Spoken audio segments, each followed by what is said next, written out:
Video like जरूर कर लीजिए और ऐसे वीडियो लगातार फ्री में पाने के लिए चैनल को तुरंत सब्सक्राइब कर लीजिए और बेल आइकन को जरूर टैप कर लीजिए ताकि आगे भी सारे वीडियो आपको मिलते रहे। यूट्यूब में फॉलो करते हैं तो प्लीज ये वाला फ्री टेलीग्राम चैनल जरूर ज्वाइन कर लीजिएगा। सारे नोटिफिकेशन सारे अपडेट यहीं पे आते हैं, ध्यान रखिएगा। सारे क्वेश्चन अटेम्प्ट करिए और स्कोर अपना तुरंत कमेंट करके बताइए कितने सही हो रहे हैं कितने गलत हो रहे हैं, जल्दी से कमेंट करके बताइए। हेलो दोस्तों, आप सारे व्यूअर्स का बहुत बहुत स्वागत है एक बार फिर से। UPPSC RO study for civil services के पेड बैच में मॉड्यूल दिए जा रहे हैं लगातार। मॉड्यूल का वीडियो भी आप देख सकते हैं यूट्यूब पर आ रहा होगा। उसी प्रकार से मॉड्यूल वाइज पेड क्विज भी कराई जाती है टॉप 25 जीएस की, उसका हम लोग यहाँ पे वीडियो दे रहे हैं आपको। पहला यहाँ पे सवाल है इस पार्ट नंबर 8 में, Mohenjodaro and the Indus civilization नामक पुस्तक किसके द्वारा लिखी गई है? लिखी गई है जॉन मार्शल के द्वारा। ऑप्शन नंबर डी यहाँ पे सही है। ये गलती से टिक हो गया पहले से, आप आंसर देख पा रहे होंगे। हड़प्पा सभ्यता से प्राप्त स्वास्तिक निम्नलिखित में से किसकी पूजा का प्रतीक है? नेचुरल एस्पेक्ट की पूजा करने का यहाँ पे हम लोग प्रमाण देखते हैं Harappa civilization, Indus valley civilization में। तो सन की पूजा का प्रतीक है स्वास्तिक। आगे हम लोग देखेंगे सिंधु घाटी समाज में वृषभ पशु डैश के प्रतीक से संबंधित था। टॉरस एनिमल जो पाया गया है वो क्या यहाँ पे शो करता था? वो यहाँ पे स्ट्रेंथ शो करता था। ऑप्शन नंबर बी शक्ति। एनिमल्स के बारे में क्लैरिटी होनी चाहिए। इंडस वैली सिविलाइजेशन में कौन से एनिमल कहाँ से मिले हैं? जैसे हॉर्स की हड्डियां, हॉर्स रिमेन्स कहाँ से मिले? कालीबंगा से। माफ कीजिएगा मैंने गलत पढ़ लिया। कैमल रिमेन्स कहाँ से मिले? कालीबंगा से। और हॉर्स रिमेन्स कहाँ से मिले हैं? सुरकोतड़ा से। ठीक। बाकी अभी एसीएफ पेपर में पूछा गया था जो पशुपति शिवा की जो सील है तो काफी फेमस है, इसमें कई सारे जानवर दिखाए गए हैं, उसमें से किस पशु का अंकन नहीं किया गया आपको बताना है। तो उसमें काऊ का और बुल का यानी कि गाय का सांड का अंकन नहीं किया गया है। ठीक है, तो हमारा उत्तर क्या हो जाएगा इसमें? सांड। और पहले जो पूछा गया है इससे पहले इसी के बारे में, लॉयन नहीं दर्शा गया, ध्यान रखिएगा। बाघ तो है लेकिन लॉयन नहीं है।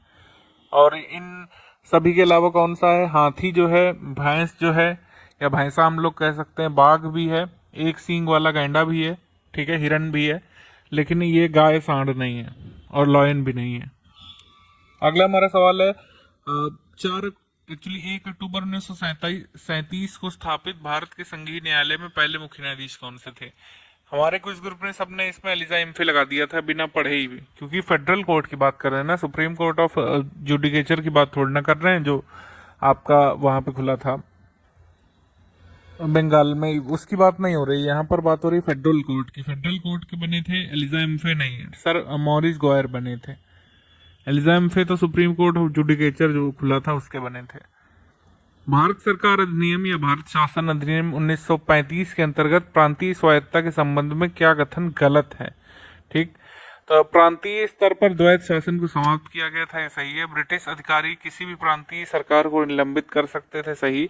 गवर्नर कार्यपालिका का प्रमुख होता था, उसे सलाह देने के लिए एक मंत्री परिषद होती थी।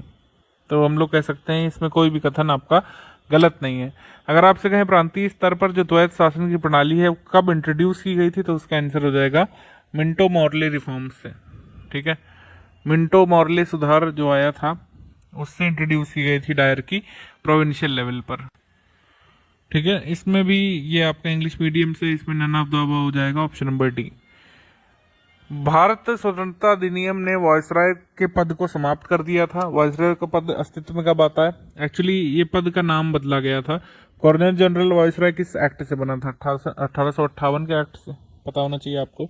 और प्रत्येक डोमिनियन के लिए गवर्नर जनरल का प्रावधान किया, जिससे डोमिनियन कैबिनेट की सलाह पर डैश द्वारा नियुक्त किया जाएगा। तो प्रत्येक डोमिनियन जो बनना था 1947 में, वो किसके द्वारा अपॉइंट किया जाना था आपको बताना है। तो ब्रिटिश किंग के द्वारा अपॉइंट किया जाना था, ब्रिटिश मोनार्च के द्वारा। ठीक है, उसको ब्रिटेन के प्रधानमंत्री नहीं अपॉइंट करने वाले थे, उसको ब्रिटेन का मोनार्च ही अपॉइंट करने वाला था। ठीक, ध्यान रखिएगा, छोटी छोटी चीजें कभी कभी पूछ ली जाती हैं। मॉर्ले मिंटो सुधार जो प्रपोज किए गए थे 1919 में, लेकिन लागू कब किए गए थे आपको बताना है। लागू कब किए गए थे? 1921 में, ध्यान रखिएगा। और मिंटो मॉर्ले सुधार कब लागू किए गए थे? 1921 में। ऑप्शन नंबर ए। बनावली नामक सिंधु घाटी सभ्यता की खुदाई एक्सकवेशन किसके द्वारा किया गया था? आर.एस. बिष्ट के द्वारा। Option number C. उसके बाद सैंधव सभ्यता का एक स्थल दाइमाबाद किस नदी के किनारे स्थित है? तो दाइमाबाद स्थित है आपका प्रवरा रिवर के किनारे। ठीक है, रिवर प्रवरा के किनारे, पता होना चाहिए आपको। मुंडी गाग जो है कहाँ का पुरातात्विक स्थल है, ये है अफगानिस्तान का, ठीक है, कहाँ का स्थल है, अफगानिस्तान का, ऑप्शन नंबर सी। 1947 में भारतीय स्वतंत्रता अधिनियम के अनुसार पाकिस्तान का गवर्नर जनरल जो है किसे बनाया गया था, Mohammad Ali Jinnah, option number A. Mohammad Ali Jinnah यहाँ पे करेक्ट है, option number A. Montagu Chelmsford सुधार 1919 में एक लोक सेवा आयोग की स्थापना का प्रावधान किया गया था। इस प्रकार सिविल सेवकों की भर्ती के लिए डैश में एक केंद्रीय लोक सेवा आयोग की स्थापना की गई थी। केंद्रीय लोक सेवा आयोग की स्थापना जो मॉन्टेक चेम्सफोर्ड सुधार ने प्रस्तावित की थी, इसकी स्थापना कब हुई थी ये बताना है। इसकी स्थापना हुई थी 1926 में, 1926 में, ऑप्शन नंबर डी। मॉन्टेक चेम्सफोर्ड सुधार के बारे में वही ये क्वेश्चन है, इसमें हम लोग सही उत्तर लगा देंगे डी। 1926 में सेंट्रल पब्लिक सर्विस कमीशन जो है सेटअप किया गया था। आगे सवाल है कि सिंधु घाटी सभ्यता में किस स्थल पर ऊंट की हड्डियां मिली, ये बता चुके हैं आपको, कालीबंगा इसका आंसर है, ऑप्शन नंबर बी। चावल के खेत के अवशेष भी यहाँ से मिले, ये भी पूछा जा चुका है। इसके बाद हड़प्पा सभ्यता का स्थल मांडी जो है कि भारत के किस राज्य में स्थित है, तो मांडी जो है उत्तर प्रदेश में है। मांडा अगर पूछ ले तो उसका आंसर होता J&K। J&K में कौन सा स्थल है, मांडा।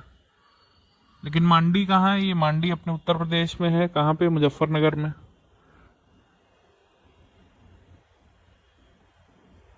मुजफ्फरनगर में है आपका मांडी स्थल।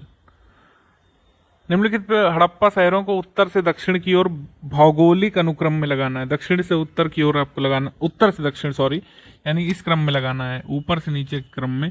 तो इस हिसाब से कौन सही हो रहा है, यहाँ पर सही हो जाएगा हड़प्पा सबसे पहले होगा, फिर कालीबंगा आएगा, फिर मोहनजोदड़ो आएगा, फिर अंत में लोथल आएगा, ऑप्शन नंबर ए। भारतीय विश्व विज्ञान अनुसंधान संस्थान कहाँ पे स्थित है, ये आपका लखनऊ में। लखनऊ में और भी हमारे कई संस्थान हैं, जैसे केंद्रीय औषधि एवं सुगंध पौधा संस्थान, ये कहाँ पे है, central institute of medicinal and aromatic plant, ये भी आपका लखनऊ में, ठीक है, ऑप्शन नंबर ए। फिर आपका उत्तर प्रदेश कृषि अनुसंधान परिषद निम्नलिखित में से कहाँ पे है, ये भी आपका लखनऊ में है। यहाँ पर कुछ और इंस्टीट्यूट देख लेते हैं हम लोग। Indian Institute of Pulses Research, ये कहाँ पे, कानपुर नगर में है। Indian Institute of Sugar cane research, ये भी लखनऊ में है, ठीक। इसके बाद केंद्रीय कृषि वानिकी अनुसंधान संस्थान, ये झांसी में है, सही। इसके बाद पूछा जा रहा है कि राष्ट्रीय जैविक खेती केंद्र, ये मेरठ में दिया है, जो कि गलत है, ये कहाँ पे, गाजियाबाद में, ठीक, गाजियाबाद में। South Asian regional centre for international rice research institute, ये कहाँ पे है, ये आपका वाराणसी में है, ऑप्शन नंबर सी।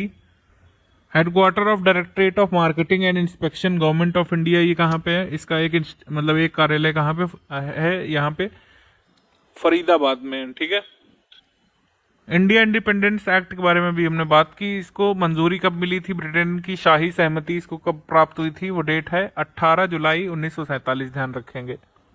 कौन सा सही सुमेलित नहीं है आपको बताना है। डिफेंस पार्क कानपुर झांसी लखनऊ दिया है, साइंस सिटी जो है लखनऊ दिया है, नॉलेज पार्क कानपुर दिया है, लॉयन सफारी जो है इटावा दिया है। कौन सा सही सुमेलित नहीं है, नॉलेज पार्क। नॉलेज पार्क जो है ग्रेटर नोएडा में है, कानपुर में नहीं है, बाकी सारे सही सुमेलित हैं, ठीक। लेदर पार्क का यहाँ पे दिया हुआ है आपका Agra, science park Hardoi, agro park Barabanki, यहाँ पे आपका सभी सही सुमेलित है। अगर यहाँ पे आगरा की जगह कानपुर आ जाता तो भी सही, क्योंकि कानपुर में भी एक लेदर पार्क बन रहा है, आगरा में भी बन रहा है, कहीं भी बन नहीं चुका है अभी, ठीक है। तो ये भी सही है, ये भी सही है, ये भी सही है। बाराबंकी वाराणसी में एग्रो पार्क है, साइंस पार्क जो है हरदोई में। उत्तर प्रदेश में चकबंदी योजना किस वर्ष में शुरू की गई थी, तो इसका उत्तर हो जाएगा 1954, ऑप्शन नंबर बी। निम्नलिखित में से क्या सही सुमेलित है, भारतीय नाट्य अकादमी लखनऊ, भारतीय कला भवन वाराणसी, उत्तर प्रदेश का एकमात्र शास्त्रीय नृत्य कथक, जनजातीय और लोक कला संस्कृति संस्थान। तो यहाँ पर आपको पता होना चाहिए, जनजातीय और लोक कला संस्कृति संस्थान जो है वो आपका कहाँ पे, लखनऊ में, ऑप्शन नंबर डी। हाल ही में भारत और डैश में नीली अर्थव्यवस्था और महासागर शासन पर रोडमैप पर सहमति व्यक्त की गई है।